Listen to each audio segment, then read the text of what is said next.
Ladies and gentlemen, boys and girls, welcome to the shit show that is Movie of the Year, the only podcast on the internet that has the science and the screaming to determine what is the single greatest movie of any given year. And the year that we're doing is 2020.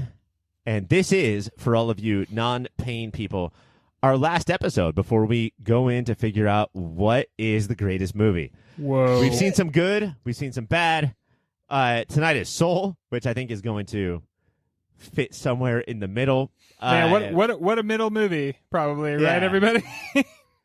I think I thought I was going to come in and, like, fight to the death that it was fine. I'm so glad to hear that you guys feel the same. My name is Ryan, and I will be your host. And with me, as always, is last week's winner, Gregor Mike. Hello, I'm Gregor Mike. Gregor Mikovich. You know, isn't it so fun to still do an Eastern European accent? Might be running out of time on that we have one, left, folks. baby. No, you know? It's me. We can do it. Yeah, Italian. We got a little bit of Southern European. Enjoy them while you can, everyone. On this show, we're comparing movies to other movies from that year, but Pixar is in the Pop Filter Hall of Fame, and it's really hard to not compare it to other Pixar movies. And I think that is other 2020 movies might be screwing Soul, and other Pixar movies might be screwing Soul. Guys, is this a fucking tambourine, trombone reach around sort of situation like we like to talk about with the movie? Trombone reach around. Yeah. It's your classic. What it felt to me is that this is the first time a Peter Docter Pixar movie felt paint by numbers. When you say that, do you mean non-Cars? I mean your non-Cars. Yeah. So it's not Cars, it's not Cars 2, and it's not Cars 3. And it's certainly not Disney's Airplanes in the World of Cars. Not a Please stop calling Airplanes in the World of Cars a Pixar movie. No, I'll never stop. First, it was a mistake, but now it's a hilarious bit that I'm very committed to. Everything I love about straight white males. Owie. That was painful.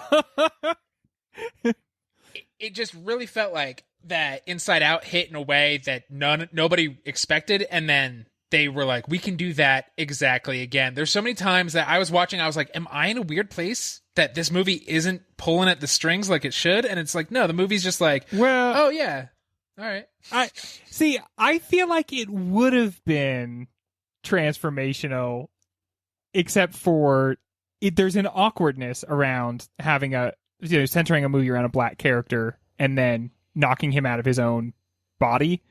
So I think that, like, because I think that there are moments that are totally wonderful and beautiful, and I think in some ways we might be measuring Pixar against Pixar a little bit.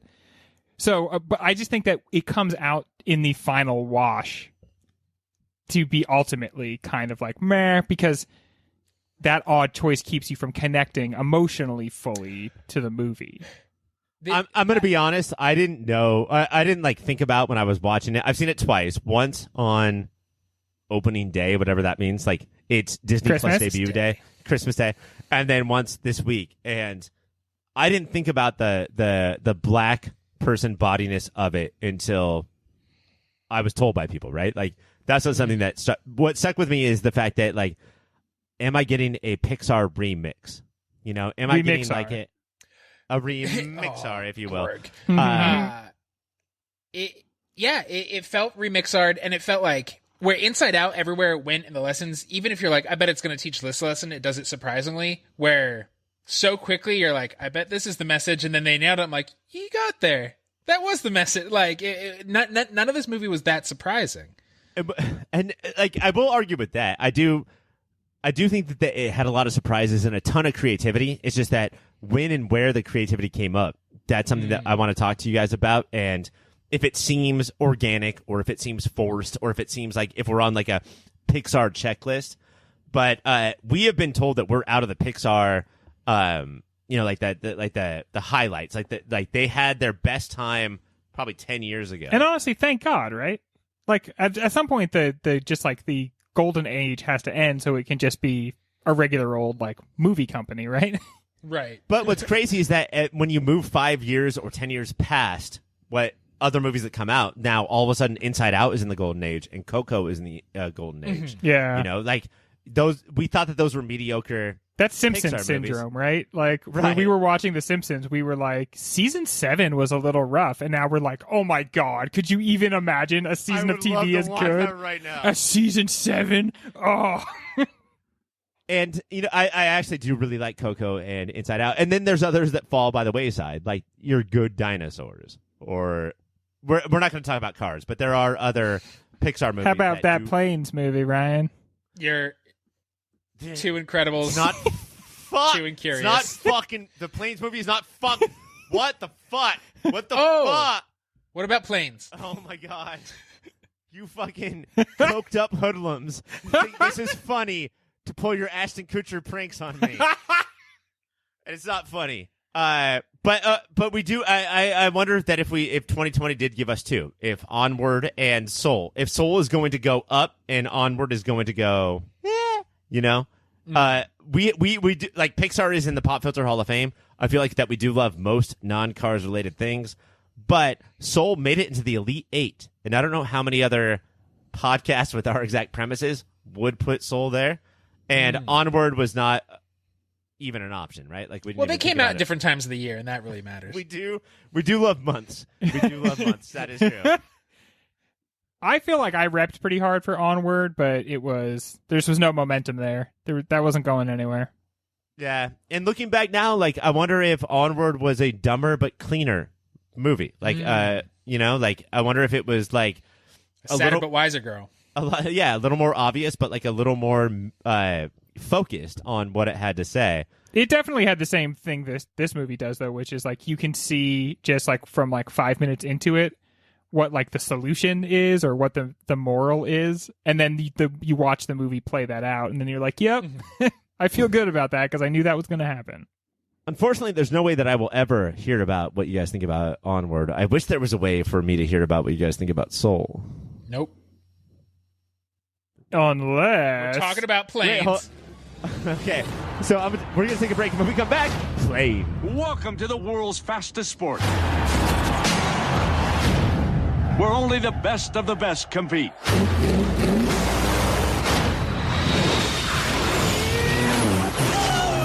Ah, for flying out loud.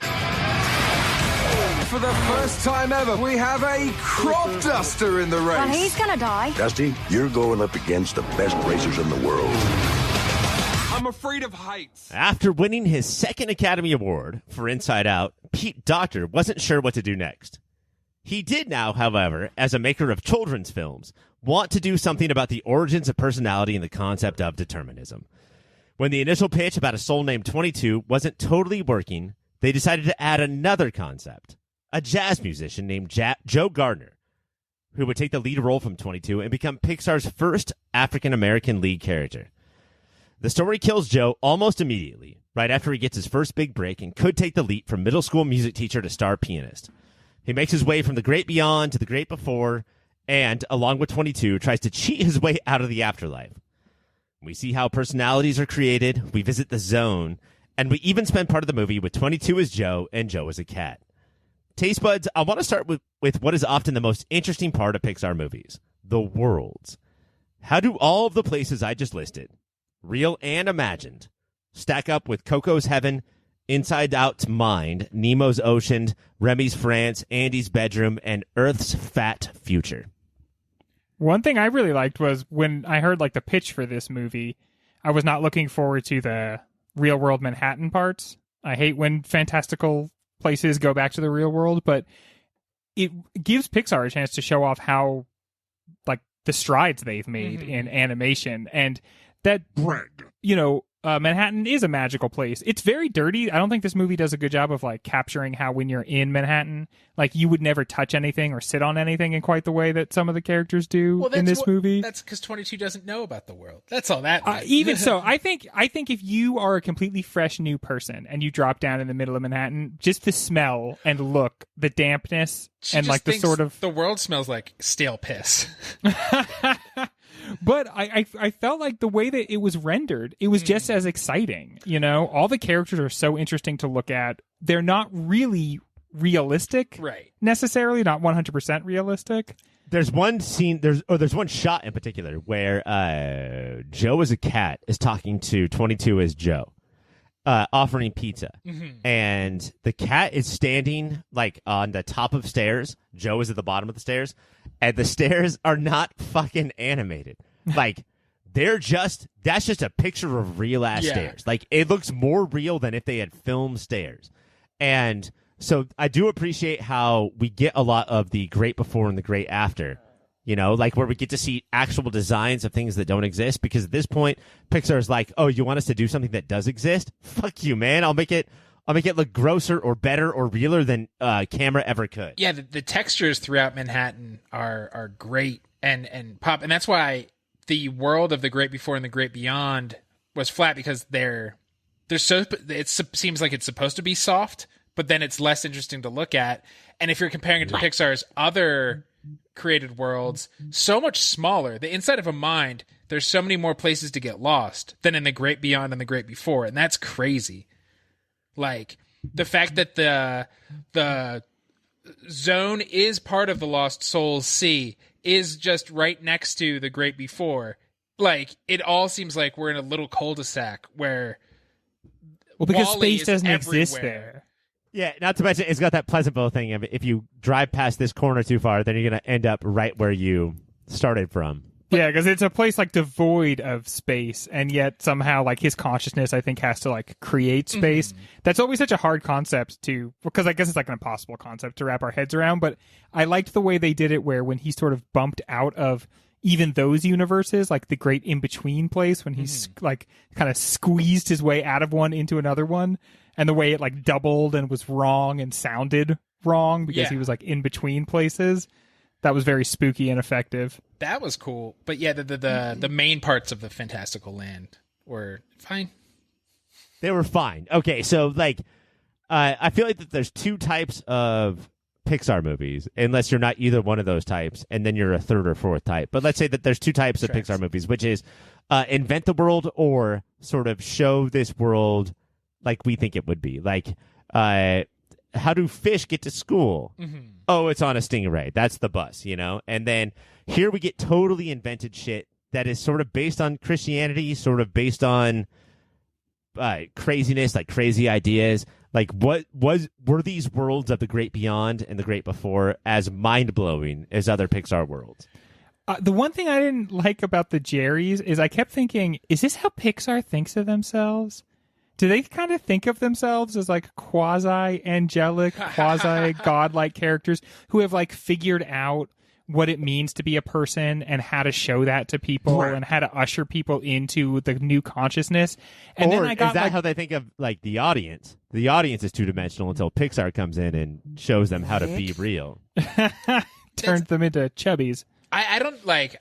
That's interesting to see, is this Pixar being itself, but the Jerrys are so dumb and Terry is so petty that it's, I guess, interesting to think of themselves as dumb. Like the Jerrys are the most easily manipulated creature in the I got an email here. Can I read it real quick? Yes. Okay. This email says, Terry fucking sucks, right? Is biggest shithead even a contest this year? Terry, if you're listening, Greg from Movie of the Year wrote this question, and he says, fuck you, you scrappy-do ass fucking buster. My heart has a near infinite capacity for love, and I still reject you. I did write that, Ryan. Thank you for pointing that out. Terry is awful. Terry's the worst thing to ever happen. He comes from heaven, and apparently he's supposed to help out up there. And throughout the entire movie, you're like, okay, this guy is permissible. But when he demands that they give him a trophy for his own accomplishment and all the Jerrys have to go to watch him accept the trophy, that was way too much for me. That was way too much. Because it was like, okay, if you give this guy even a little bit of respect, he's going to demand literally a trophy. So I thought Terry was funny, does suck, and this is why I don't think like it's heaven. Because like I think the movie's trying to say there's problems everywhere. There could be a whole nother movie about the Jerrys and Terry. I think heaven is that weird like bug zapper thing. I hated that. Like, I think heaven that Joe is that ran that, from. Obviously, you would. The conveyor belt that when people go into it, it makes a bzzzt sound, and he's like, I don't want to be bzzzt. And we're supposed to be like, no, that's Nirvana, dude. And yet bugs do it all the time. Yeah, we look up to them. But Terry is pigeonholed. Terry is voiced by Rachel House, I want to say the actor's name is. And it's basically the same role she plays in Hunt for the Wilder People, which is, I should be a good person, but now I'm vindictive and hate the thing I'm trying to help. It's just nonstop. Too much fun. You stop doing that over there because you're having fun and I hate it. I guess there's just something in her tone of voice that lends itself to this kind of character.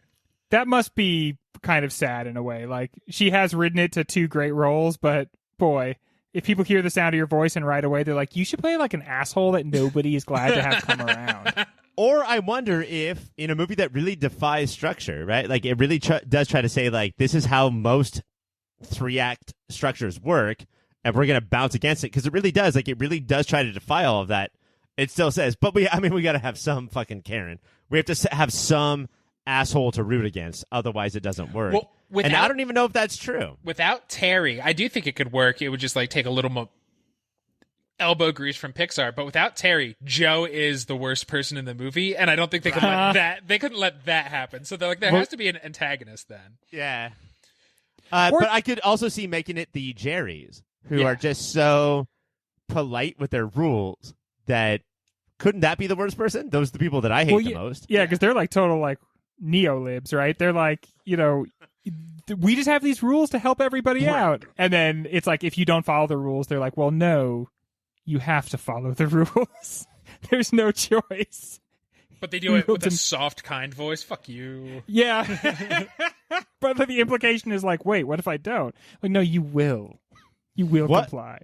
What about these new worlds that we were introduced to, whether it was the Great Before, we don't really see the Great Beyond, or the Zone, that actually was like, all right, Pixar, you're doing your shit.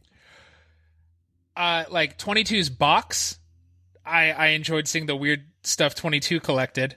Like, and so it's like the level of detail and texture that they're good at. Right. Did you read all those name tags?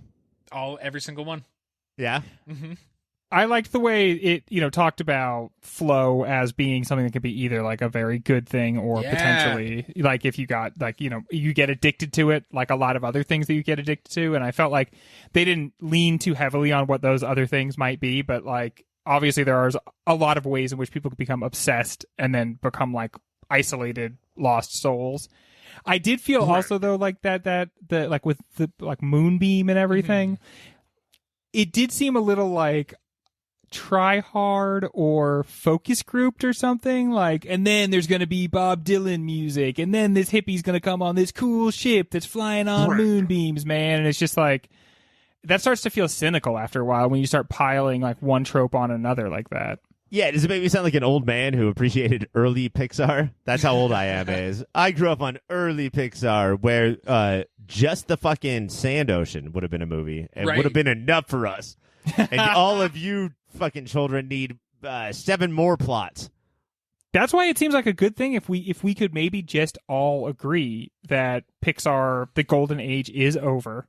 And that no matter what its bounds are, it's definitely in the past. I think then it would make it easier to watch Pixar movies in the future. I think if this movie came out in like 5 years, we would just be like, sweet, the new Pixar is pretty cool. Yeah, because it is a good, enjoyable movie. I didn't end it being like, I wasted 2 hours. I thoroughly enjoyed myself. It just doesn't do the like, should I start thinking about the world or myself differently? Yeah, and it's anybody younger than you is not going to think that either because they're wildly confused. So it's aiming towards this audience, and that's not something that we typically talk about. Of like, well, if you're 13 and goth, then you'll like this movie. That's not typically what we do, but still, like, I feel like that it's either undershooting or overshooting literally everybody who's watching it. Yeah. Yeah. Okay. Guys, you got the Psy Blues, and there's only one cure for that, and it's motherfucking Rushmore. That is very, very funny. Or very sad, and perhaps now you have something to think about. Or very problematic, and perhaps we have something to think about. But in any event, I'm sure you have some reaction to what you're listening to. So why not check us out on the social media? You can go to Instagram or Twitter and find us at YourPopFilter. Email contacts@YourPopFilter. Hey, everybody, keep watching them movies. I always am nervous about telling you guys that it's time for to create the Ghostbusters of any given year, but I feel like I'm the most nervous when I tell you that it's time to create the 2020 Ghostbusters, where movies don't exist, comedies don't exist, and people barely exist. And so are we ignoring that there was supposed to be a 2020 Ghostbusters that took any comedy out of it, and it was supposed to be just this reverent filleting of what the Ghostbusters mean to the world? Yes, I think that we're going to disregard that, except for now that we have a clip of a bunch of tiny marshmallow men gremlining up a store, right? Have you guys watched that? No, I'm that not sounds totally delightful. sure anymore that this franchise understands what a ghost is. I've been thinking about it. Like the original State Puft Marshmallow Man, that was a demon that was in that thing. There shouldn't be a bunch of little things like that. Like now it should only be ghosts, I think. And that's not what a ghost is. A ghost is someone who used to be alive, maybe during Civil War times. And then it Definitely died. anytime before the 20s. Ghosts, there's no ghost past 1930. Yeah, definitely. It's not just like a bunch of little monster things. That's not a ghost. Are we old enough now to have 1980s ghosts fucking scaring us about 1980s things? I remember in watching Sixth Sense when I was like 10 or whatever, and there's the kid who's like, "Oh, you want to see my dad's gun?" I was like, "He's too old to be a ghost. Way too recent." Because he's just like in a plaid shirt and jeans. I love Mike's ghost rules. All right, guys.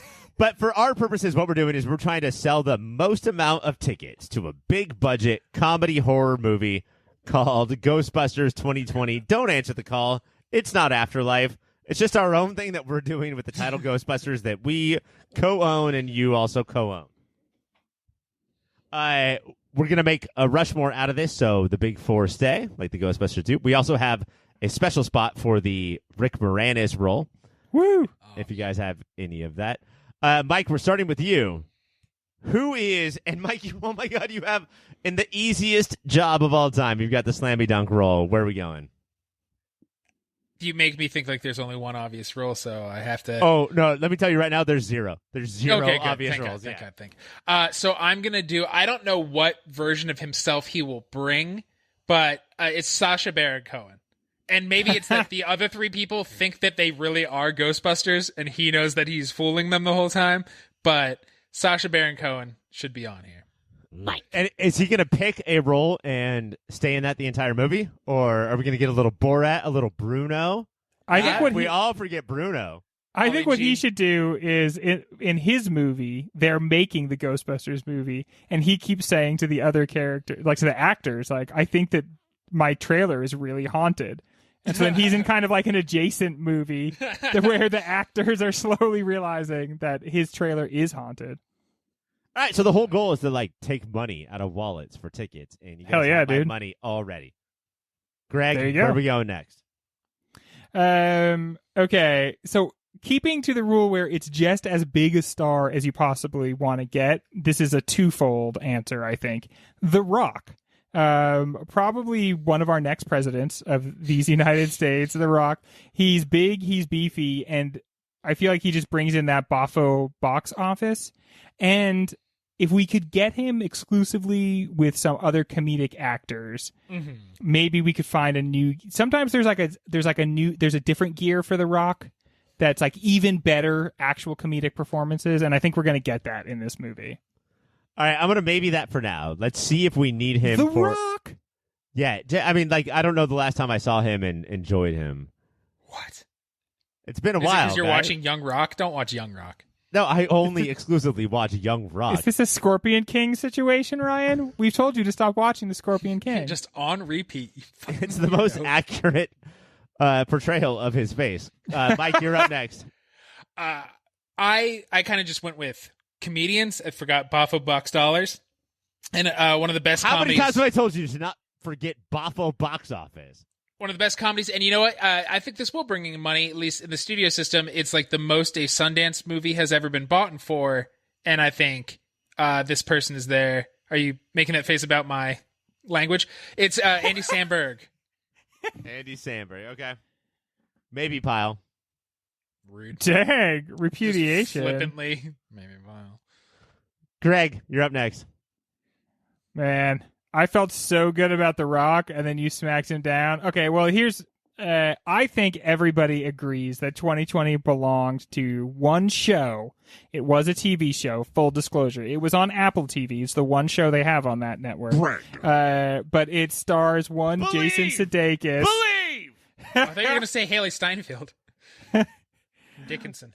And this guy has been with us for a long time, obviously, but Ted Lasso is just a different gear of Jason Sudeikis' potential. And he is, he's literally fighting his own ghosts, the ghosts of his relationship, obviously. I'm going to tell you this. There's no way Jason Sudeikis not going on that list.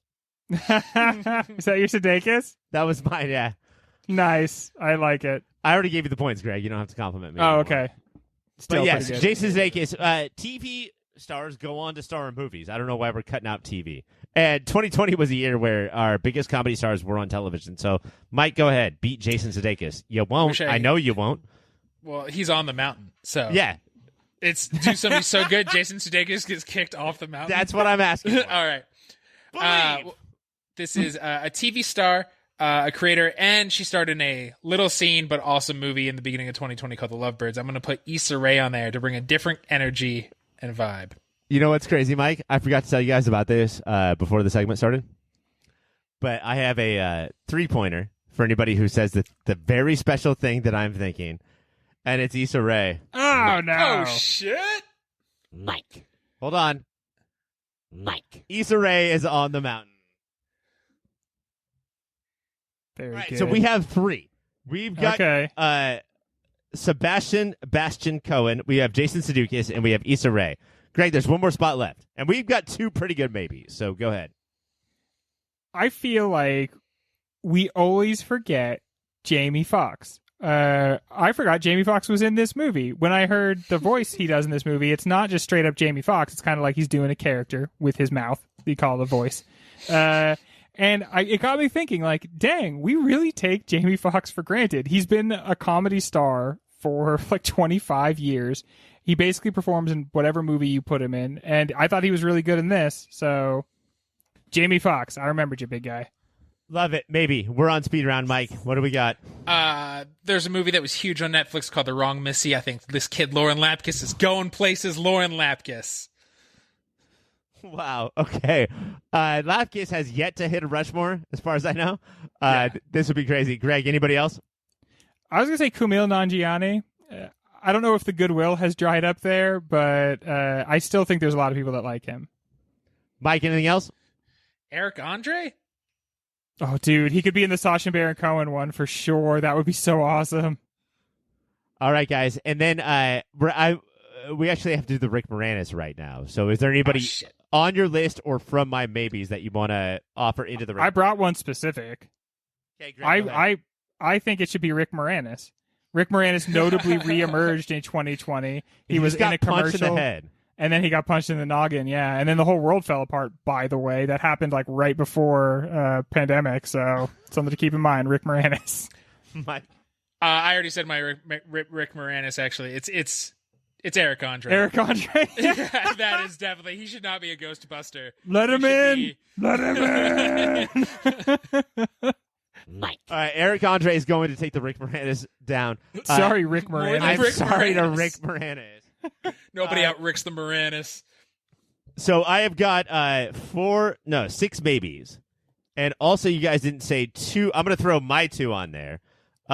Pete Davidson, King of 2020. Yes. He's more of a Rick Moranis. I'm just so tired of the whole dialogue. I honestly, I don't even have anything against this guy. I just, every time I hear about him, it bums me out.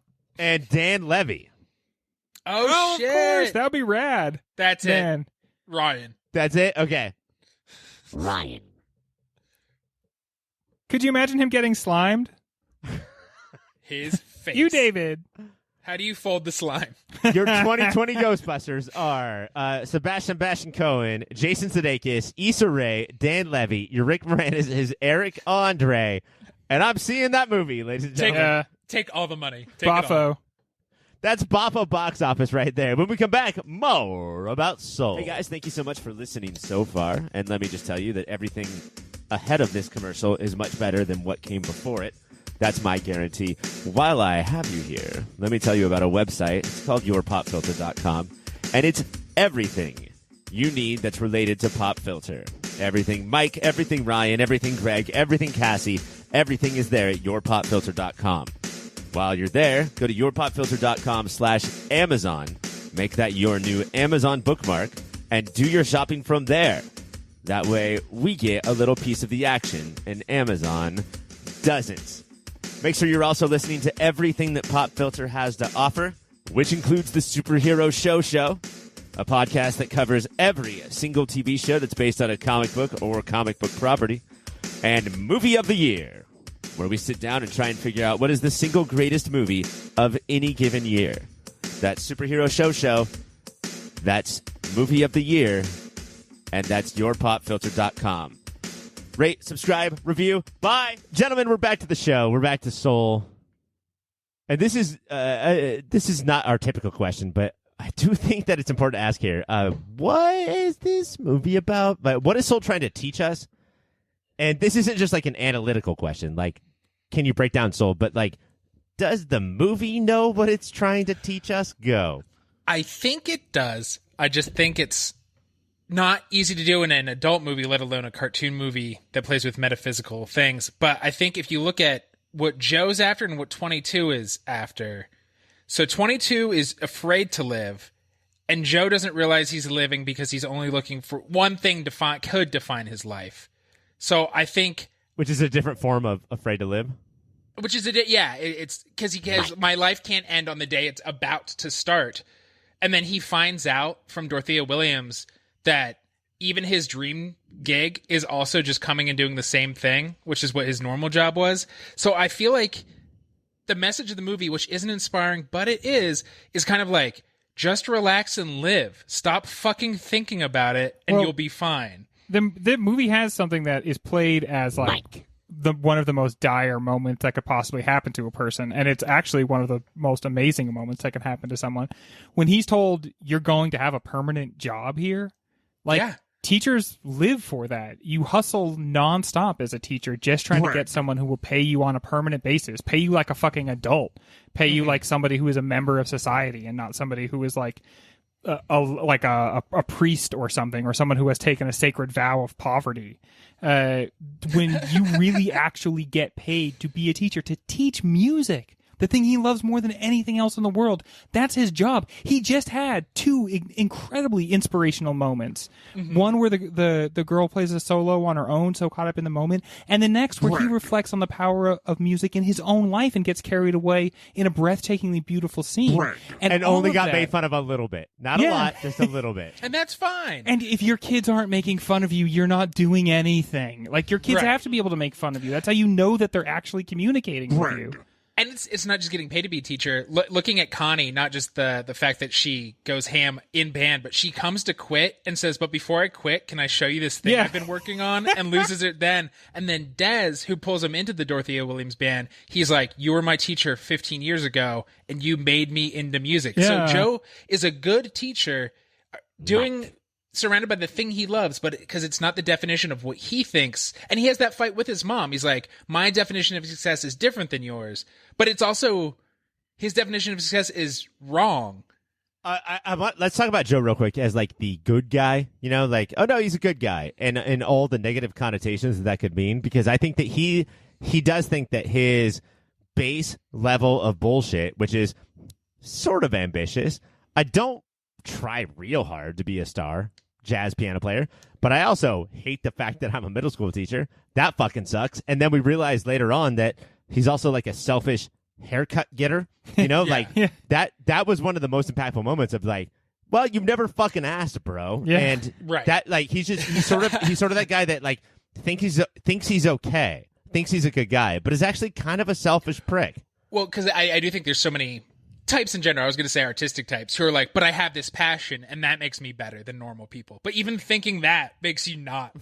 And he probably, like, he planned on being nice, you know? Like, when his life started, that's when he was going to start being magnanimous. Until then, nothing had even gotten underway yet. And so he was, like, he was not engaging with life, right? Because he was a lost soul at that point. He was just not actively seeking out connections with other people, because he was both connected to his pain and his disappointment so intricately.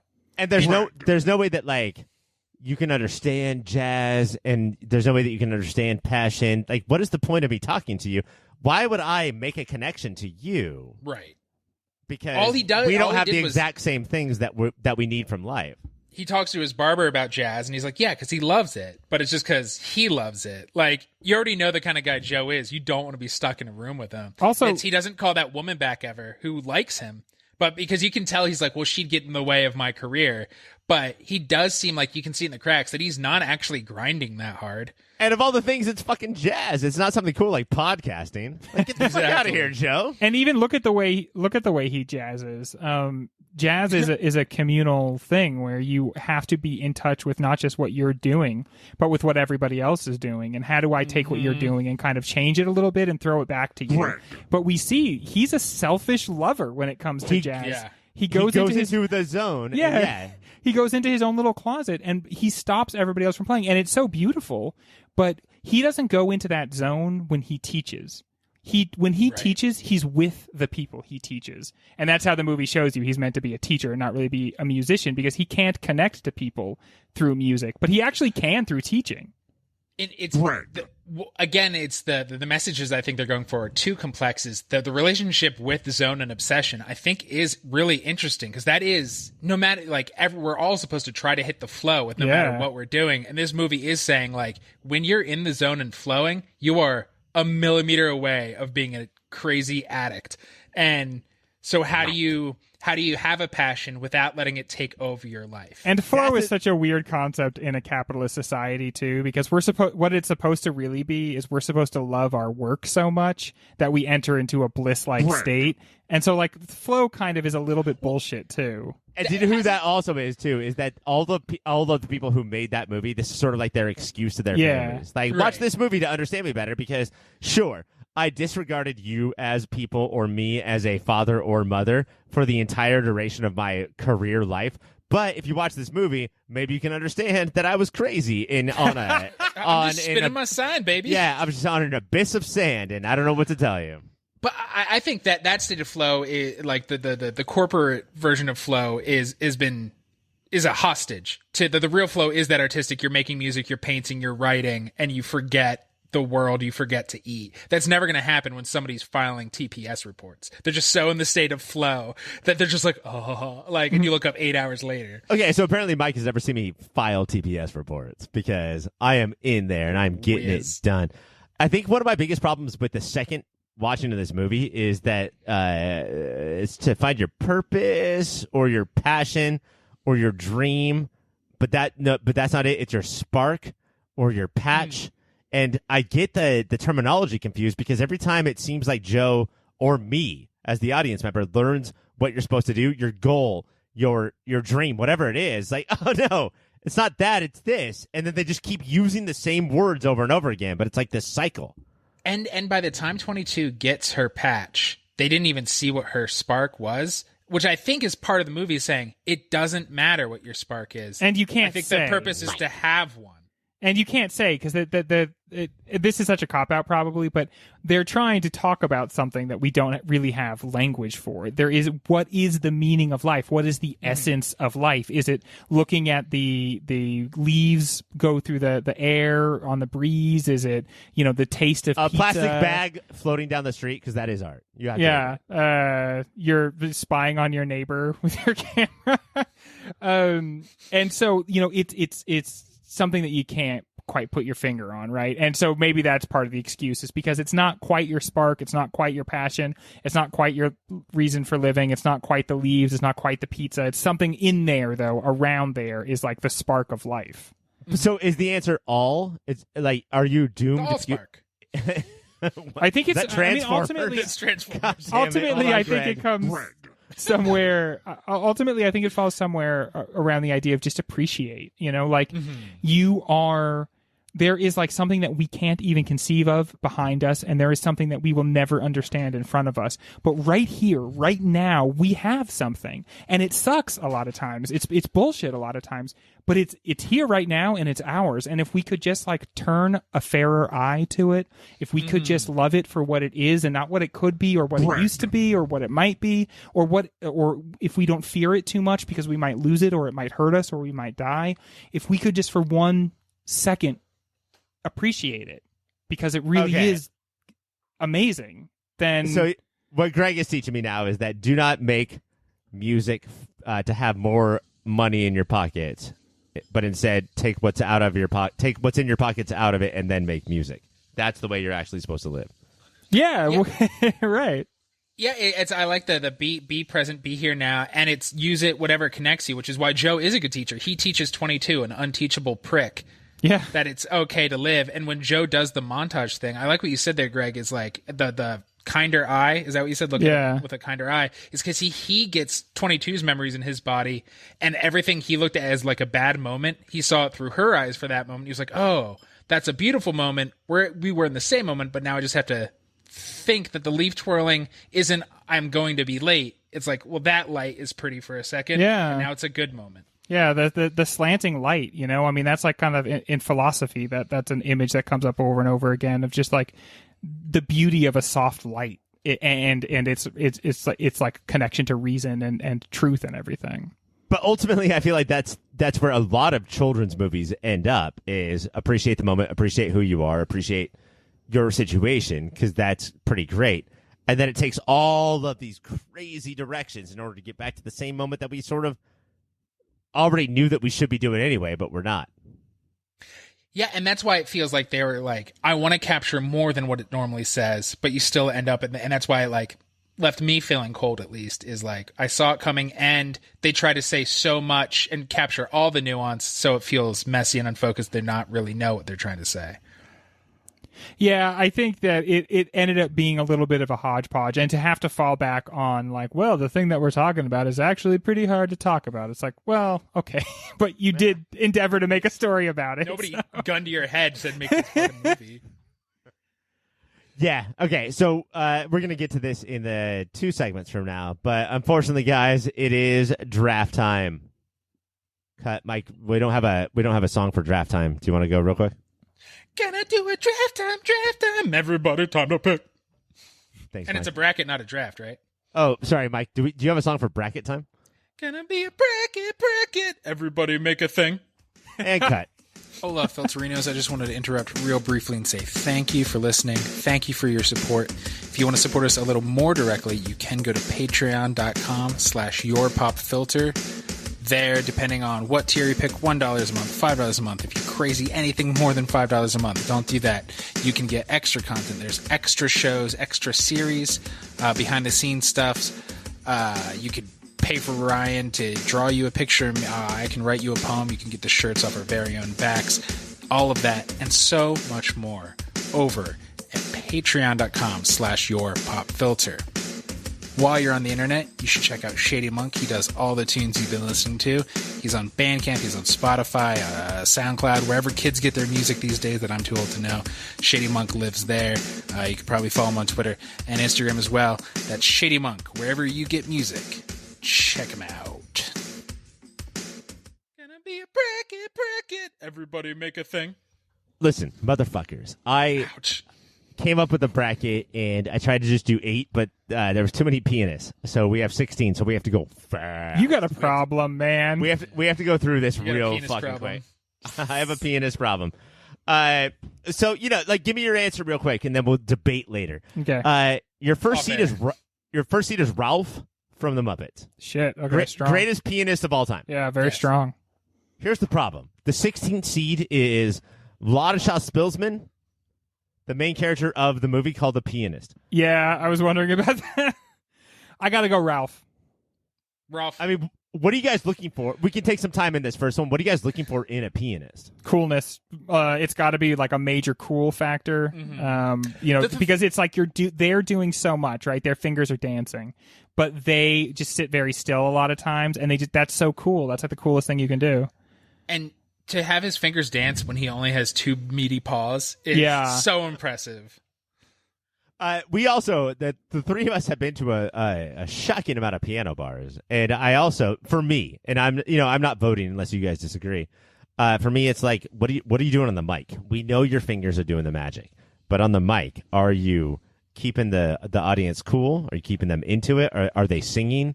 Like, what are you capable of? Adrian Brody, you're out, bud. Even though you starred in a movie called The Pianist, you're out. The next one, number 2 seed is Schroeder from Peanuts. Oof. Number 15 seed is Erica Kohut from The Piano Teacher, a movie that we watched for Movie of the Year. Oh, dang.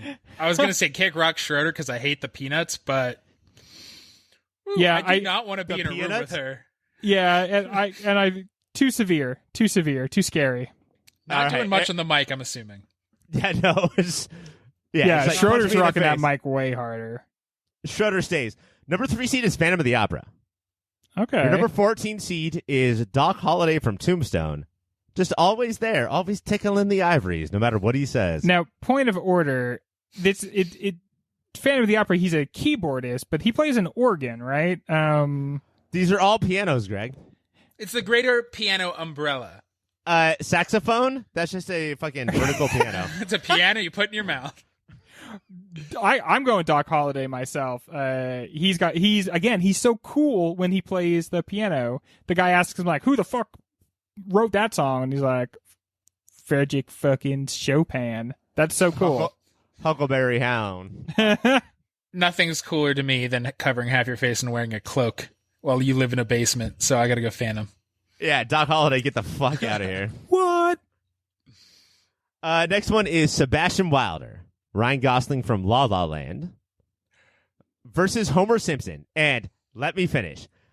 There's a couple times where Homer Simpson has been proven to be an incredible pianist, especially when whipped. Like, he has been playing terrible piano, and then somebody said, hey, play that piano better than that, and he gets whipped, and then he has proven himself to be a perfect pianist. And he, as a white man, doesn't think he's saving jazz and gets it better than anybody else. Right. Homer is kind of like the male version of Barbie. He just he has every job. There's just a Homer that's president, a Homer that's an astronaut, and one of the things is a Homer that plays piano. If you sit him down in the bit to play piano, he and Marge will sit down and play the opening to All in the Family. All in the Family, right? Like, so it's just whatever it takes, he can do it. I say Homer. Ryan. Yeah. Okay. Ryan Gosling, get the fuck out of here. Your next seed is Ada McGrath. That's Holly Hunter from The Piano. Versus Goose from Top Gun, who screams, "You shook my balls and you rattled my brain." And Meg Ryan is in the back of ground of Top Gun screaming, "Yeah, do it, Goose." And then Goose dies. Yeah. Goose was so important to me as a kid that I'm going to have to go with Goose. I believe Meg Ryan says to Goose, "Goose, take me home or leave me forever." Lose me forever. Lose me forever. If you do not have sex with me right now, I will walk away. So imagine you're 9-year-old Greg. I was like, man, what kind of woman would leave you if you didn't have sex with her? And I have been interested in women ever since then.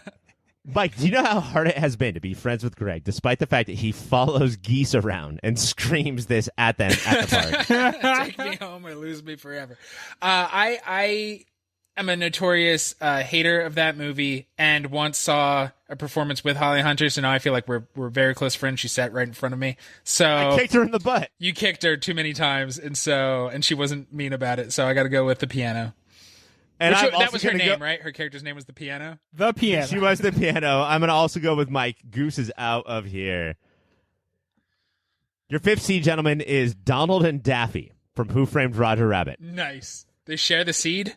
Banging away on that piano versus Phil from Groundhog Day, who spent a lot of his Groundhog Days learning how to play the piano, and then at the end scene just knew it, and the piano teacher was like, "What the fuck, my student? This is crazy." Yeah, but at no point was Bill Murray a cartoon. Yeah, or two different cartoons from different universes. I don't know. This is a pretty good Bill Murray, but that's a tall order. And Meg Ryan made Greg fall in love with women, and that then this shared universe set my love for shared universes, and Seriously? it also set me in my life, and it's what I'd always be chasing. It's got to be Donald and Daffy. Greg? Yeah, Donald and Daffy. All right, Groundhog Day, get the fuck out of here. Joe from Soul versus the Fabulous Baker Boys. So for people younger than me, the two Bridges brothers, Jeff and Bo, pounded on the piano while Michelle Pfeiffer sat on top of the piano in a sexy dress and sang a lot. Damn. She's going to go up against Joe from Soul. Greg, what are you thinking? Michelle Pfeiffer recommends the brothers a lot, but recently I've been more mindful of Joe from Soul. So I'm going to go with Joe from Soul. Mike? They sound like rivals to the Hardy Boys, so I'm also going to go with Joe from Soul. You do hate some Hardy Boys. And your final matchup, gentlemen, is Josh Baskin and Robert Loggia from Big on that big-ass keyboard That's a good one. versus Tom Green from Freddy Got Fingered. Daddy, would you like some sausage? Oh, God. Daddy, would you like some sausage? Big. Yeah, it's got to be. Piano shouldn't be horrifying. No. That is a trombones oeuvre. Mike, I'm so stoked that you got rid of Freddy Got Fingered as soon as possible. All right, here we go. Speed round. Greg, Ralph versus Homer. Ralph, I mean, he's more iconically piano. Yeah, Mike? got to be Okay. Ralph. Mike, Schroeder versus the Fabulous Baker Boys. Who I don't think moved on, but Schroeder. Greg? Schroeder as well, yeah. Greg, Phantom of the Opera versus Josh Baskin and Robert Loggia from Big. Oh, yeah. Well, the big boys. That's so Baskin's and iconic, Loggia. man. We are a movie podcast. We got to go with that, right? And then finally, Mike, Ada McGrath from the piano versus Donald and Daffy from Who Framed Roger Rabbit. Good job, the piano, for making it this far. It's Donald and Daffy for me. All right. So we have 3 Muppets or cartoons versus 2 live actual human beings. Final 4. Greg, we're starting with you. Ralph versus Josh Baskin and Robert Loggia. I'm going Big still. I think Big should go all the way. Mike? To elevate the piano to a point where you're playing it in a way nobody even thought you could, it's got to be Loggia and his orange juice. I thought that could go either way. Seriously. But Robert Loggia does love some orange juice. In fact, Mike, just for knowing that. And then finally, Mike, Schroeder from Peanuts versus Donald and Daffy from Who Framed Roger Rabbit. Donald and Daffy all the way for me. All right, we have 2 dueling piano. Greg, go ahead, sorry. I'll go Donald Daffy as well. We have 2 dueling pianists. It's Donald and Daffy versus Josh Baskin and Robert Loggia. Mike, where are we going? I think piano's known as the level of precision you have to get, the amount of discipline and training to get to that point. 9 But to times be able out to of have 10. that and then drop chaos onto it. But they played, man. They knew all the rules so they could break the rules. It has to be Donald and Daffy Ducks. I disagree with the assertion that they knew all the rules, and that was why they were able to break all the rules. But 2 guys who definitely followed the rules were the big boys. That's so iconic. There's if you said think of movie scenes involving the piano, even though it doesn't make sense to think of the one that's on the floor, that's the first thing people would think of. So who are you going with? The big boys. Who is that? Robert Loggia and our good friend Tom Hanks. And Tom Hanks. All right. For moody listeners who were just tuning in, this battle has actually happened. Both of these movies have episodes in our 1988 season, and I think we did talk about this battle in that, but where I probably said the exact opposite of the point I just made. But Donald and Daffy are going to take this down. They are the winners of the pianist bracket. Good job, Mike. Donald and Daffy, congratulations. And by the way, Duck. And we're going to get back to Soul in 1 second. Quickly covered up by Nomadland shooting scenes in an Amazon warehouse, Soul took some shit when it was released about how it handled its first black main character. I want to know where you guys landed on how Joe was handled, and I want to start the conversation with a different character, of course. When Joe and 22 first meet, 22 states that it could have had any voice, but she chose Tina Fey's voice because it annoys people. How much does this scene complicate the whole darn thing? The voice choosing scene? Yes, she at one point she does Joe's voice, and she does, I think, Ed Asner's voice from Up. The movie seems to take pains to be like, this is not a white lady who is going to then go take control of a black man's body. It's a non-gendered entity. And we know that Joe was added to the script at some point. So I could also see that, we got Tina Fey. We casted Tina Fey. Should we also add this part to the script where she is going over the fact that, like, oh no, I could do anything, but I chose to be Tina Fey. Like, it's a choice of the character. It's a dig at Tina Fey. I also think, like, I wonder, I'm sure it would still, like, raise people's eyebrows, but Tina Fey has been in hot water before for not treating race very well throughout her comedy career. So her specifically being, I was like, that seems like a weird choice now. Now I'm thinking about it a little more than if it was Holly Hunter. 5 episodes for no reason. Tina Fey's in the Hall of Fame, and I support that. Like, she's in the Pop Filter Hall of Fame, and I still love her. Like, I think she's awesome. But 5 episodes of 30 Rock had to be pulled once the whole blackface thing came down. 5 episodes. Yeah, and so then it's hard not to see that, to see the movie kind of through that context. Or what I was thinking about recently is, like, how different would the movie feel if 22 were voiced by Tiffany Haddish? Like, it's just, and I don't think I would have even noticed this sort of thing on my own, except of the discourse about The Princess and the Frog, the Disney movie that it congratulated itself for having a black main character, and then she's in her Who body. was just not in the movie. Yeah.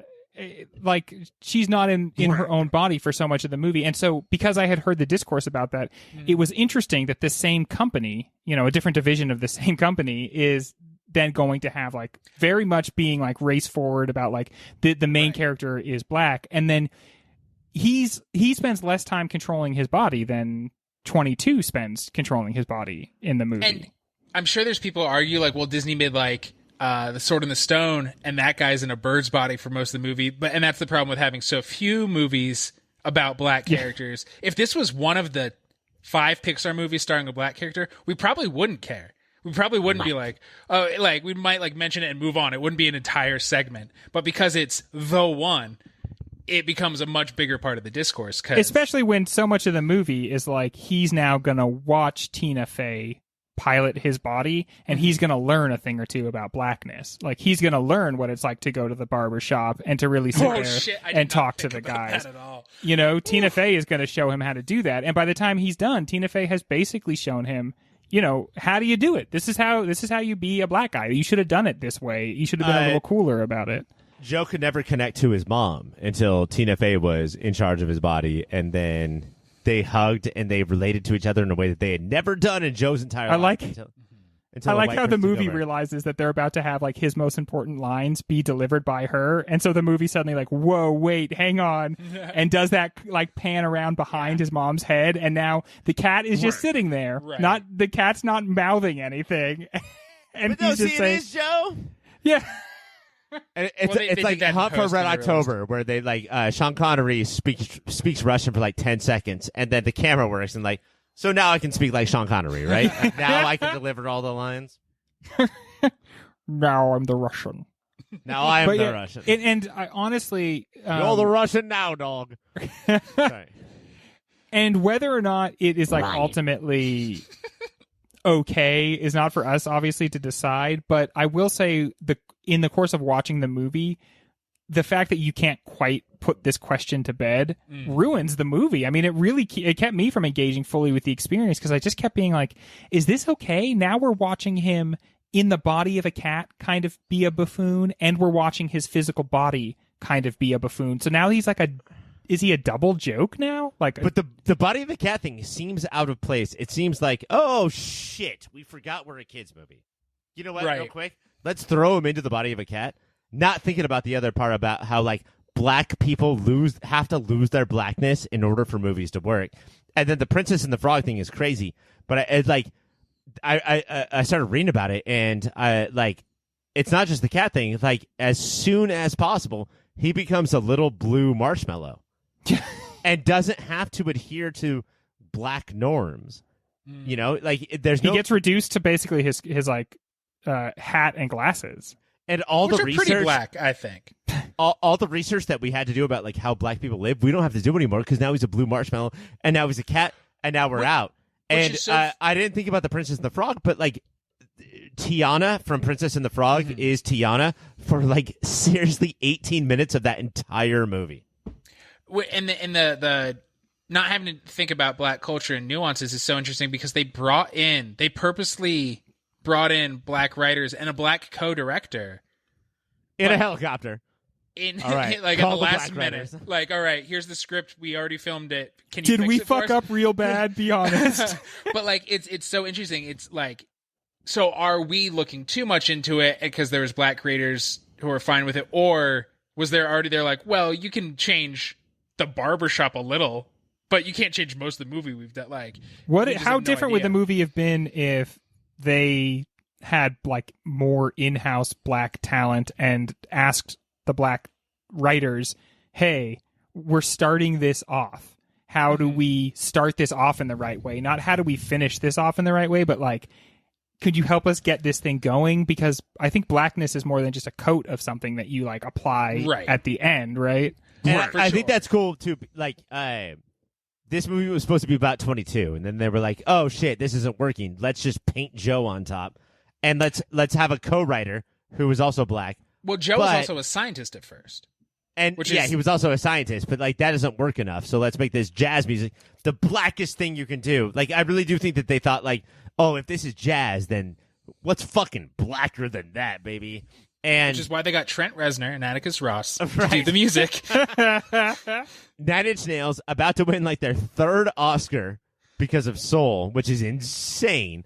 But this could have all been avoided if a long time ago it was just very commonplace to have, 25 to 50% of your writer's room for movies or TV black. What I'm excited about is that Kemp Powers, who is the co-director with Peter Docter, was only a writer before. I think he was a playwright, and he's one of the directors of the next Spider-Man verse movie. Like, I think this is a career sea change for him, and I think we're going to see some cool shit from that. And I think it's worth noting that like when a movie tries to do the right thing, or it's okay to be like, to still question its motives and to still question how successful it is. But if this movie can help launch careers and stuff, then that is, that's obviously a positive.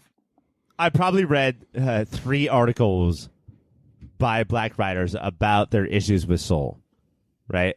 And the one movie that they all brought up, well, they all brought up Princess and the Frog, and they all brought up that fucking Will Smith, I'm a spy for like 20 minutes, but now I'm a pigeon. Oh, gosh, yeah. You have to take black people out of their bodies, otherwise people won't identify. Like, it's easier to identify with a frog or a pigeon than it is with a black person. See, one, obviously that's racist and wrong, but I definitely identify with Joe as Joe, thinking he is cool and knows how to talk to people, and then realizing he has no idea how to talk to people. But the movie that they all brought up is like, what about this shit, motherfucker? Was Smits. Every single article brought up Spider-Man Into the Spider-Verse, and they were all like, Miles is just like he is not Spider-Man, and then he is Spider-Man, and then he is non-stop black and Puerto Rican the entire time, and they never take that away from him. As opposed to shit, I don't know how to write a black person. I don't know how to write a black character. Let's make him not black or her not black as soon as possible. But because you feel better, like what a pigeon is like. I know how to write a pigeon. I don't speak for the pigeons. What's so good about Miles Morales is they just cut to the humanity, and that's the part that everybody can identify with. And so it's like that movie has a lot more trust in its audience than most movies have. Like they're lucky that they got that amount of trust from the studio, because it could have been so easy to botch Spider-Man Into the Spider-Verse. Well, Miles, part of the movie is about Miles coding, and like coding as Spider-Man, as black, as Puerto Rican, as like a big time, like a student at like a big time college or high school, or like a smaller high school. He's always coding, and then they got the dialogue right, and then But instead, these other movies are having writers who don't know how to code, who do not know how to like speak like that, and they're so nervous. They're like, no, make him. What if he was just a spider, not a man, just a spider? Because it's so weird. It's what you said, Ryan. They decided they wanted to make a movie that spoke to a type of diversity that they didn't build into their own company very effectively. Like, be the change you want to see. You know, you shouldn't have to figure out how you're gonna tell these stories. You should have a diverse group of people that helps you generate the ideas for the stories. And ultimately, this movie is going to go down against Coco, not because they're both about similar things and Coco handled it better, but Coco felt like it understood the language of the people that it was depicting, and Soul never. Like, for Soul, it was like, black people, right? Paint that over real quick. Whereas Coco is an important movie to a lot of people.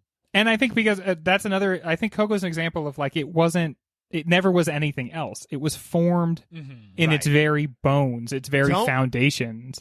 Don't paint an African-American thing after the fact. Don't be like, oh, we should add some black. Gentlemen, it's time for Speed Round. Are the Pixar movies, while still very good, finally past the point of every single one changing animation forever? Is it sad that this time has passed, or kind of a relief? I'm stoked. Like I'm ready for the next phase of Pixar, which is just like Onward was really good, and honestly, Soul left me with a lot of questions and everything, but it has a lot of beautiful moments as well. If this is the quality of the movies, that's as much as we can, I think, expect. Yeah, it's kind of nice going into a movie not feeling pressure that your life is going to change. Yeah, I remember going to see Up, and it was like, if this movie isn't really very good, I don't know what I'm going to do. It's okay, big guy. Do we take Jamie Foxx for granted? Does this feel like yet another gear from him? Yeah, I think we definitely do. He's so good, but he's so often pimping the line of sports books and is in movies like Project Power. Like, he needs to take his talent more seriously for us too. But like, if we had 3D glasses and we could just like see talent, like all we see is talent. Like, he's right up there with the DDL, right? Yeah, I mean, he can he can sing, he can play the piano like this. I don't know if he can play the piano as well as Joe Gardner can, but like, I mean, he's a dynamo, and I think that he's been consistently good for so long, and maybe overexposed. Although if I were him, I would take every freaking project I could. Just get that Especially money, the project man. powers. Do the historical celebs in this movie, did that do anything for you guys? They were so bland for the most part. It was like, oh, they reminded me of Family Guy jokes or something. It's like, oh, that reminds me of the time I was hanging out with Marie Antoinette. Let them eat cake. Oh, that reminds me of that shocking discovery I made with Benjamin Franklin. It's we all grew up on Animaniacs, which made good old dead celebrity jokes. So this kind of stuff is tired. Yeah, we're done. Non-stop Humphrey Bogart jokes, which we all understood. And Peter Sellers. Loved. Yeah. 22 doesn't like how music sounds. Have you ever met people like this, and should we take them to jail? Yes, and yes. Well, no. I mean, we have to abolish prisons and jails, but I do think it's very disturbing when someone is like, "Oh, I don't like music." I don't know. That's just like that's so weird. It's like if somebody went like, "Oh, I don't care for color." I don't think somebody who doesn't like movies. Doesn't like movies? Fucked up to me. Movies have vision and music. Yeah, movies have everything you want put together to make you feel a certain way. They're beautiful. I want them taken to jail. Mike, who is it? Has this person seen movies? They have. Oh, fuck. It's Mike. It's me. I hate goddamn movies. Mike. Yeah, are they just That's why on? I rate every movie so poorly. Does this movie, we talked about this a little bit, but let's get into it. I really appreciated how real New York felt. But did New York smell right? Did New York feel right? Like, no. Did this movie appreciate how fucking disgusting New York is? New York is a fucking, like, imagine being thrown into a pile. And I've never been. You guys have been. But I'll speak for you. New York is like being catapulted into a pit of slime and pus and racism. No, it just... actually, New York's a very diverse city. It smells like hot piss and garbage. So, and that's not a slight. Those are just the things that are flowing down the street. Facts. But the idea that you would be like in a little alcove and somebody would be like, you don't even know what smell is. Honestly, if you are anywhere in Manhattan when the sun is out, you know what smell is. Oh, this is that thing. Yeah, you are well aware. Is that what Lauryn Hill was thinking about? And it did it in a cute, cartoony way, but Pizza Rat was real. and they put it in here. Yeah, that don't rat like looked a that, lot like though. Ratatouille. Like Pixar should be bigger than like putting memes in their movie. Yeah. Come on. Honestly, see, at no point did a computer kid turn around and give you the thumbs up while bobbing his head up and down. I bet that played very well with the kids, the millennials and such. I bet that was very litty. In a borderline Woody Allen trying to do Bergman movie. That was probably the only part of this movie that they actually liked. How many people in the world don't have souls? And why is it Ryan is the question that I'm reading right now. That's really rude. Wow. So one, and because just the general way you are and how you're raised by hedge fund managers, which I think is the bravest joke this movie made. Over the Knicks joke? Do you guys think that the Knicks joke was the bravest joke? You know, what I liked about the Knicks joke was the Knicks actually are having a really good year this year, and things are finally looking up for the Knicks, and I'm here for it. You know what? The NBA is better when the Knicks are relevant, and they haven't been for 25 years. My final question, where is Soul? And answer this quickly. So, I don't know, like top third, middle third, bottom third. Where is Soul in the Pixar canon for you guys? Bottom third. Middle third. This is like the best of the not good ones. Mike. I think I'm going to give that to Mike. I think it's in the middle of the... But, man, I really do think that if I wrote them all out and moved them around, it probably is bottom third. And yet, Mike got the point. And Ryan, you're not counting planes, are you? Because that's actually that's a Disney fucking joint. God. Okay, so I'm going to say this right now, and this is for the last time. Greg, Yeah. Planes is the best Pixar movie that Pixar has ever done. when we come back, we're giving out awards. Yeah. It ain't how fast you fly, it's how you fly fast. You can fly a whole lot higher than you think. So Soul was nominated for 2 awards, and Academy Awards. And of the time of this recording, we do not know what it's going to win, but I actually think it's going to win both. I think it's going to win Best Score. Way to go, 9 Inch Nails. And I think it's going to win Best Animated Movie, even though it's not the Best Animated Movie of the year. Greg, have we talked about this? Have you seen Wolfwalkers? Yeah, Wolfwalkers is My a goodness. way better movie than My this. goodness. And so, I mean, like, and if you just like look at the animated part of it, like you know, which is the better animated movie? Like, Wolfwalkers looks so much cooler. Oh man, and it has so much more heart. And the pulling the heartstrings. Like, this is what Pixar used to do, and now it's just like, oh, look at how now this is a robot who does a dance with a laser. But Wolfwalkers. Also, you know what I like about those movies? Those movies, everything that comes out of that studio, those are kind of slow movies, and they're resisting the constant. Yes. Like, make everything faster, bigger, louder. And I love that, man. I love how kind of like slow and sleepy those movies are. At no point in that movie is anybody like, hey, I'm a Wolfwalker, and this is Jackass. And then they kick somebody in the nuts for no reason. Okay. Wouldn't that be good, though? I would put it in my top 5 of the year. It's an incredible movie. But instead, we're just going to give awards to this movie, I guess. Here we go. Let me start the timer. Greg, you're up first. It's for Oh Shit Animation. Oh shit, animation. When Terry enters the like real world, there's been these 2 different worlds for the most part. You've seen some crossover, but Terry has this weird linear kind of like 2-dimensionality, and when that gets applied to the real world, and you see like a crossover of the 2 different animation styles on one sort of like image, that was like, of a lot of oh shit moments, that was the one that really like was the most unexpected I encountered in the movie. Mike. Yeah, one of the coolest things is the 2D meets 3D. But mine is, it seems simple at first, but it made me like, my jaw drop, is Dorothea Williams when she first plays the saxophone. That fucking saxophone, the way the valves move, the reflection of the room in this saxophone, it's bananas, man. It flows. There's a liquid feel to it. It's crazy how good that saxophone looks. Yeah. I'm going to give that one to Mike. Anything like, if they do jazz, then they're doing it right. I got to say. Mike, it's up to you, and it's a musical moment, and now you can't do that one. That seems like a really good one for you, but now you can't do that. Oh, so I guess I would have to say, I know it's a flaw in Joe. But him getting lost in the piano, and it's finally like, I think the first time the movie's like, he's not crazy. He is really good at music. And him playing the piano and going to the zone. Okay. and then ignoring the rest of the quartet. Which, yeah, I don't know enough about jazz to know if that's rude or that's awesome. But I do want to I want to call out the fact how concerned they all are for Joe to be in a suit. And if Joe's not in a suit, then he is cut from the jazz world forever.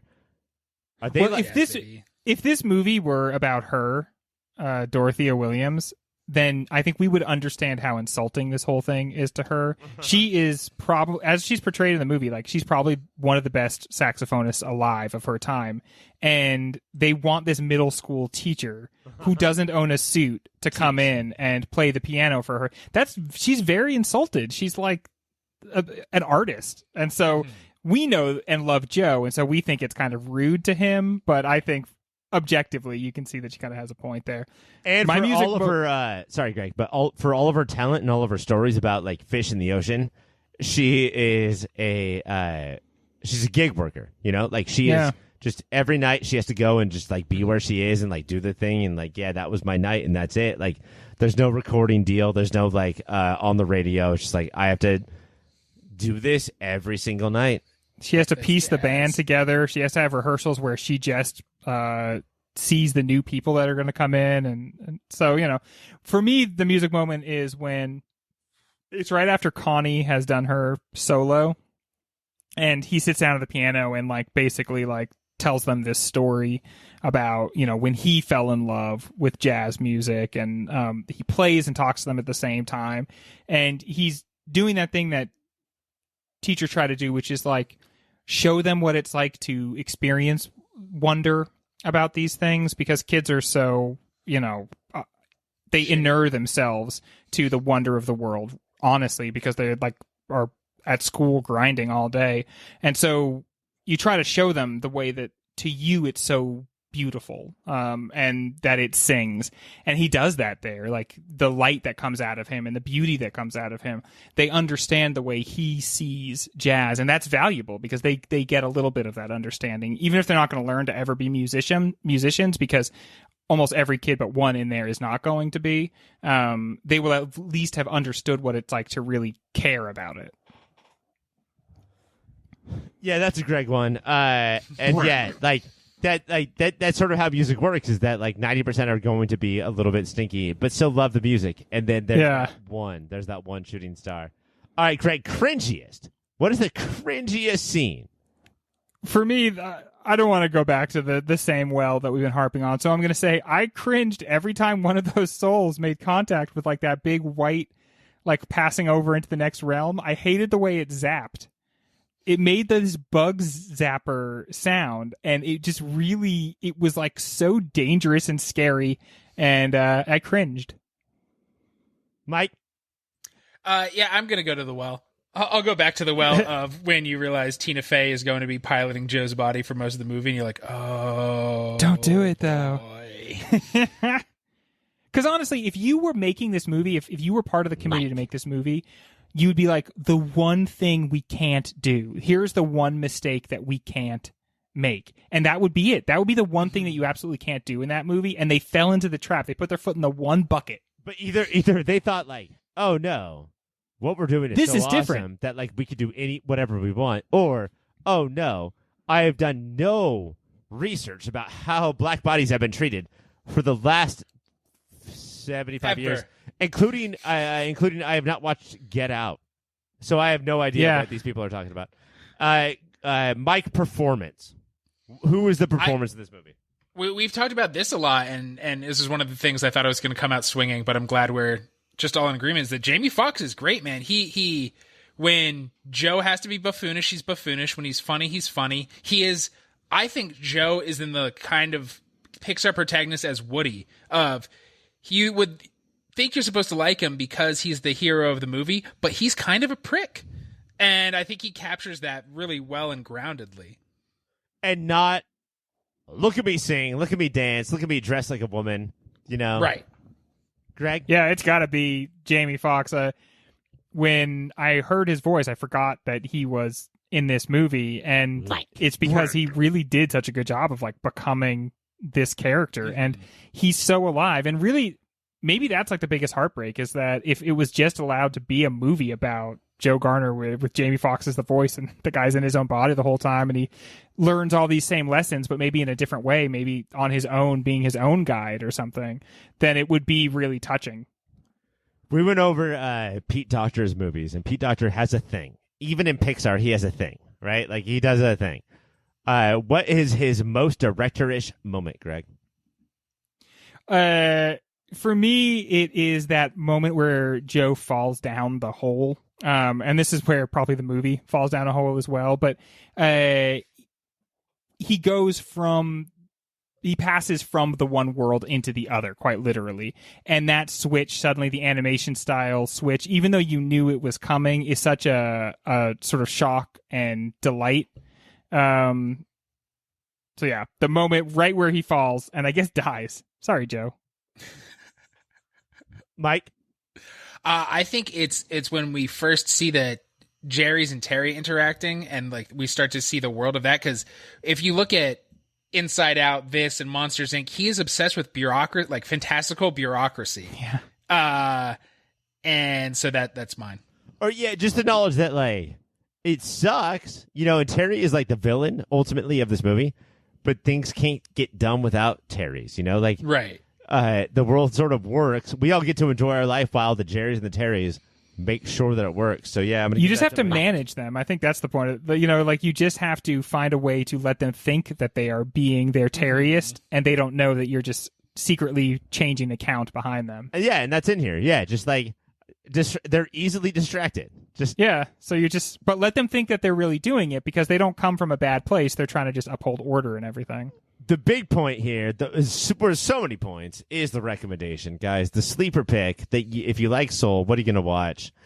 I'm so excited for this part. I have mine. I don't want to say mine yet because Mike will get mad. Mike, you're going first. What is it? I think if you're like, I want to learn more about this world that is jazz, and I'm sure only good people are in it, boy, have I got a movie for you. Not talked about enough these days. Still amazing. Still a great J.K. Simmons performance. I say go watch Whiplash. Also about how the world crushes your soul. Also about teachers. Obsession and passion. Part of the reason why I like this weak generation that only gets weaker is that even when Whiplash came out, people were like, yeah, but the teacher's right. And now, like over the last 5 years, we're like, no, fuck him, dude. Fuck him. He's a terrible, abusive asshole. That's a good one. You got a point. Greg? This is a meditation on music and uses a lot of, fancy effects to help bring about the feeling of music. A movie that just uses music to do that is Once. This movie came out in like 2007, I want to say, and is just basically just watching two people play the guitar and sing together, and the feeling, the raw emotion that's conveyed in just the singing and the wailing on the guitar. I feel like Soul tries to get us to understand music in a way that Once does it just by like overwhelming us with music, and the kind of music that like a man, a woman, a guitar, and a piano can make. Just those four things together when they're like all resonating as much as possible. All right. For mine, I don't get to have points, but I'm gonna say, and I probably say this every week, but I'm gonna do it again. It's The Tree of Life, and it's because I don't know what the great beyond or the great before is, but I'm gonna make a movie about it. Oh my god, here we go. This is what I did, and it's gonna include dinosaurs or two-dimensional characters or whatever the fuck, and sort of just slowly walk you through all of the stuff that it could be. And it's not about the information that you're getting about what it could be. It's about what do you want to think about before you get there. And I like that part about The Tree of Life and Soul. So awesome recommendations, guys. I don't know how the awards went. I want to see soon. You know what? Let's just see. Let's just see real quick. When we come back, the end of the show. Oh my God. Soul. Right? I do sort of want to know where you guys put Soul, like officially in your Pixar list, but I guess before that we have to figure out where do we put it in our 2020 list. And what do you think? Like, is it a one of those teams that like breaks up brackets and like does damage, or is it just fucking out? I think it's just kind of out. Yeah, it's other movies are tackling also are trying to talk about giant issues, but one instead of not a bunch. Like this, I think it just bit off more than it could chew, and it's the thing sum that is less than its parts. Do you guys want? the thing I didn't Go ahead, Greg. go Ryan. I'll go. The thing I didn't think about, but you guys brought up a couple of times, is this an effective kids movie? Like, was it even intended to be a kids movie? There's no- I wish like I think the kids will watch this, and there's some movies that I have like this. Carnal Knowledge, porno, where I watched as a kid, and I was like, oh, I'll figure out what this is all about later, and then I did, and it made me a stronger, better adult. That's what this is. But like, this is not entertain. Like, it's not even like scene to scene entertaining children. There is a cat at one point that sort of sometimes talks like a black dude. Other than that, this is not a movie for kids. There's the it's new just Souls. our kids seriously watch this movie and be like, oh, he has a really complicated relationship with his mom. I relate to that. There's 6. I'm going to have that in 20 years. And you know I what, think kid? You will. The puffball is bouncing up and down saying hell. Like, I think that there's little moments, but not enough. Also, I tried so hard to get a drop tonight in for Quiet Coyote. Every time you guys talk so much, if I could just have her saying Quiet Coyote, that would have been awesome. So I think it's low on the Pixar list. I think that it might be low on the 2020 list. So I guess we'll just get to the winners of the competition tonight. Guys, Come on, Ryan, rip the Band-Aid off. I had 13 points. Just higher and higher than any other host every week. And Always impressive. typically this is where I get to like give some sort of speech, but I would like one of you 4 points to give the speech for me. I have 13 points. Never before has a man scored 13 points while also hosting a show, while also drinking a lot of energy drink. But Ryan is willing to go out there and do it for everybody. Mike? I think it takes a brave soul, pardon the pun, Mike. Boo. to care more about what he has to say than running a good ship and steering the show. And so that's how you get 13 points as the host of Movie of the Year. Greg. Shit. You may have blown it there, Mike. Who do we think won? All right, well, before I gave Greg 10 points for Mike's fucking absurd mutiny. It was Mike 29, Greg 33. So, Oh, I won anyway. Ha-ha. See, I told you when I'm certain I'm wrong, Greg. Ha-ha. wait, were you certain that you were to win, Mike? Both Greg and I were pretty sure I won. Yeah, I asked Mike who he thought won, and he was afraid to say because he was like, "Oh, obviously, I think I won." And yeah, That's who is gloating now, Mike? Who is the braggart now? Probably Ryan. Yeah, he was kind of the one who was. And yeah, let's always, if you guys are always about to brag, let's let me brag instead. Just permanent show rule. Guys, next week, or I don't know about like in real time, but like very soon for us, we're going to do one more movie, and that is Minari. It is not called the thing that most people call it. Is that true? Yeah, it's actually called the thing. Well, I know it's not called Minari. It might be the thing that I said, or it might be something different, but it's not called Minari. And then after that, I wish I weren't always just saying the wrong thing. That would be so great. I know, Greg, but this is how we do it. Do you guys have in your heart of hearts, before we move into the finale, like who you're rooting for, who you think is going to win? You don't even have to talk about it, just like, or like what it is. But like, do you know? Do you have a feeling of like, is it going to be Soul? No. I have a feeling it's not going to be Soul. Yeah, Mike, speak more on how it's not going to be Soul.